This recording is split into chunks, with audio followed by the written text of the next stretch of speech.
Good afternoon, beautiful people. Welcome to Mwananchi Talk Show. I'm your host, Bennett Jasmine. So today we're unveiling the big question: how is campus life? And we're focusing on the University of Nairobi, and we're joined with one of the students here, Anthony Kihara. As we dive to this engaging conversation, we are aiming at gaining insights on his journey, challenges, and aspirations. Welcome, Anthony. Thank you, Jasmine. I'm so happy to be here. I'm such a huge fan of what you do. And of course, it feels surreal. You know, najua nitaenda kuonekana mahali tuko kwa device fulani, TV, maybe simu fulani. But so it's nice to be here. And I hope you're going to have a candid discussion. And I hope the guys will be watching watasaidika kiplani from all this. How did you find yourself in the University of Nairobi? Did you apply? Were you placed here? Or was it your dream to be in the University of Nairobi? Just tell me something. My journey into UN was basically a matter of chance. You know, Maliza High School. I mean, most of us, we lie to ourselves, or so we think. We have life figured out, you know, when I finish, naenda kufanya medicine, naenda kufanya engineering, and all and all. But of course, so for some of us, it doesn't always work out, you know. So it was a matter of chance. I completed school, and I didn't get the grade that I wanted. So, you know, I had to rush to COOPS portal, do another selection of courses. So when I was selecting the courses is when I landed into my current program in the University of Nairobi. Yeah, so that's how I found myself in UN. But of course, it's a great institution. As a kid, you will always want to be associated with the University of Nairobi, you know, what class and all. Yeah, so it was a matter of chance, yes, but I appreciate that I have this opportunity to do this in the University of Nairobi. So, what's your daily routine as a UN student? My routine. Uh, I'm, I'm in the School of Journalism, so my program is quite demanding. And being a final year student, so of course I have to be in school most of my time, yes. But it's just typical routine, like you'd expect. You know, you wake up, you freshen up, then you plan your day, which is basically planned around your lesson for the day. We get timetables, so let's say it's on Monday and you have two classes, one at 9 and one at 2. So of course most of your time that day will go to being in school. But if you have, like, let's say a class only starting at 8 ending at 11, so from there on you can do your personal stuff, like, you know, clean up. If you are working, you can go work at that time. You know, you can hang out with friends, you can do all these things, you can study. So yeah, it's not like I have like a set routine. I'm just saying I plan my days around my classes because those are the non-negotiables in my schedule.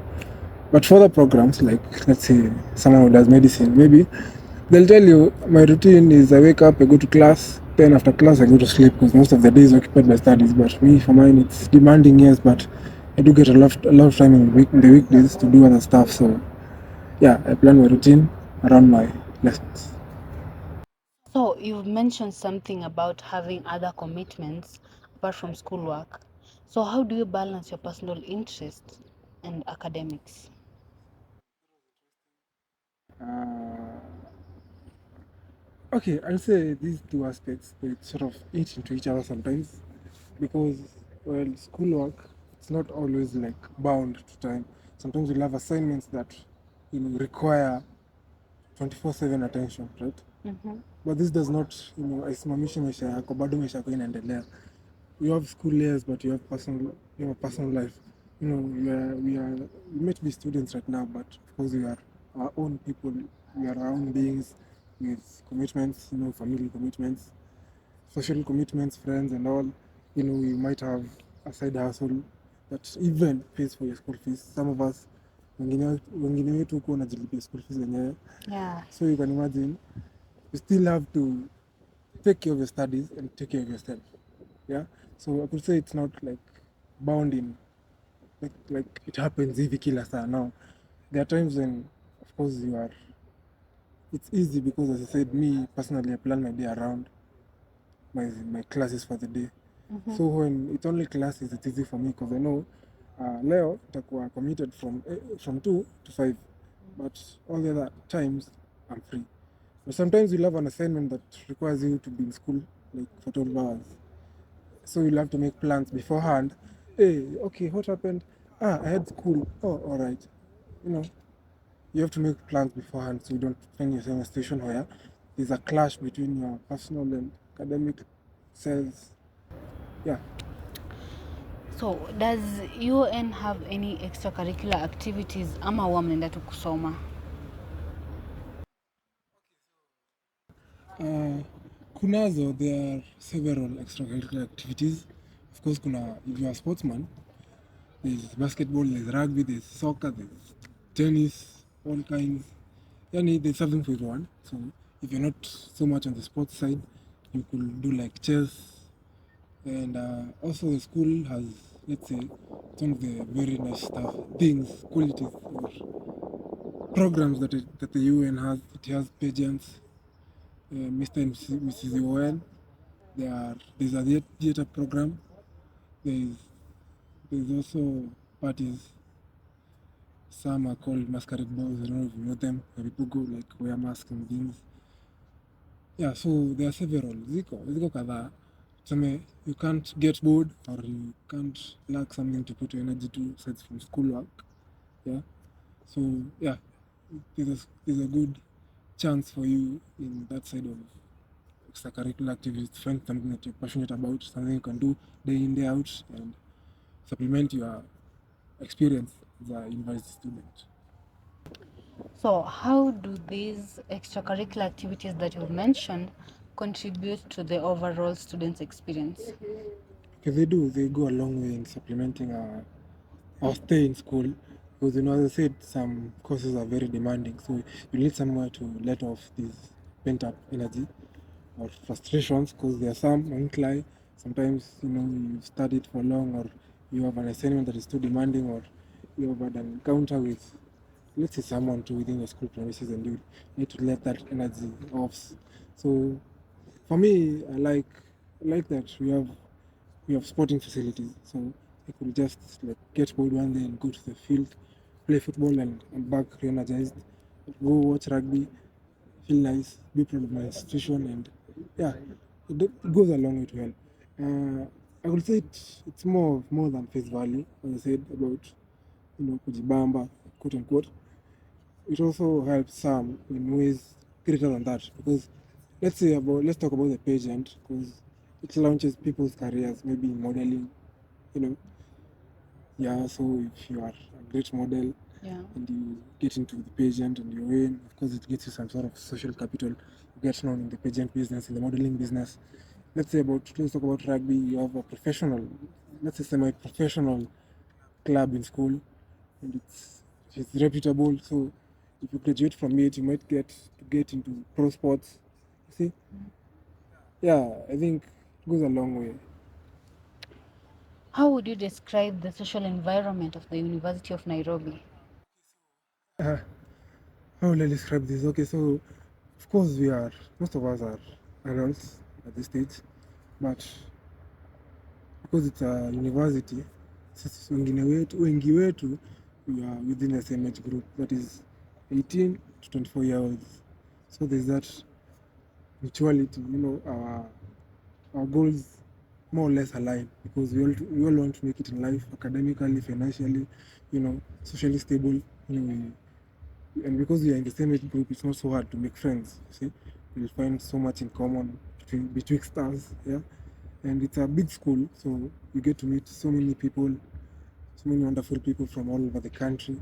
So it's a diverse place.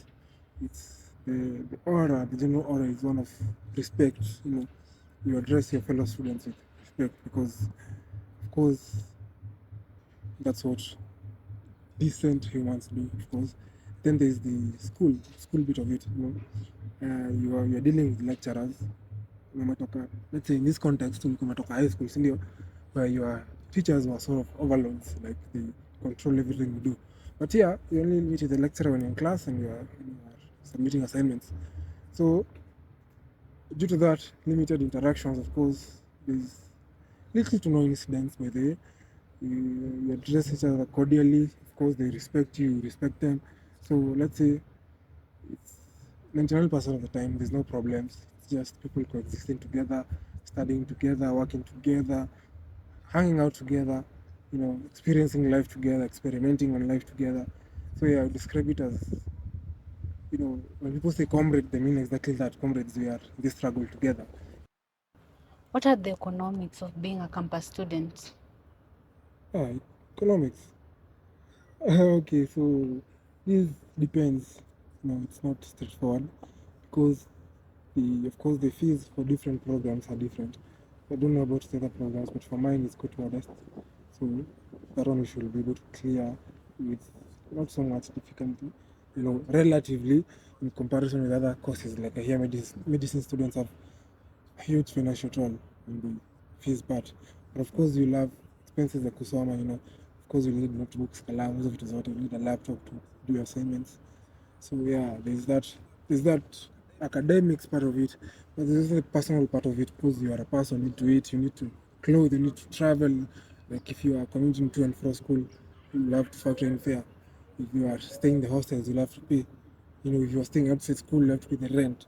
You'll have to, of course, you have personal life, so you'll have to cater to that. If you are into, let's say, if you like watching plays or those other things. I want to mention out. But if you have other expenses, of course, you need to dig deep into your pockets. So, but the good thing about being campus, being around the University of Nairobi, you have access to some rather cheap things. Like the meals, the school mess, they are quite cheap in comparison with out there. I understand that this whole experience might have a huge toll on the mental health of some students. So, how do you cope?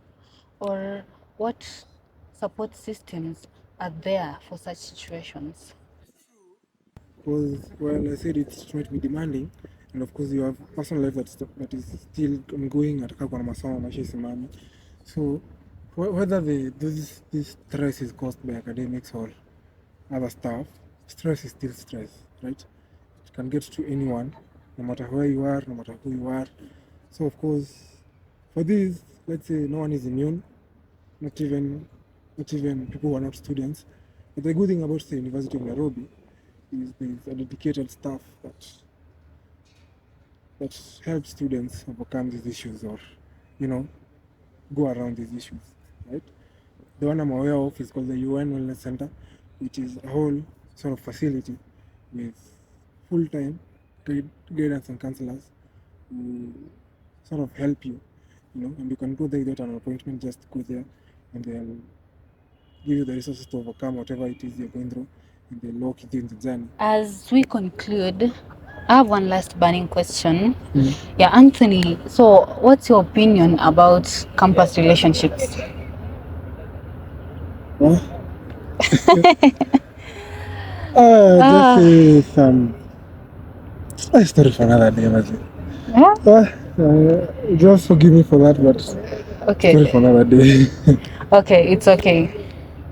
So, thank you for watching, and let's meet in the next episode on Friday.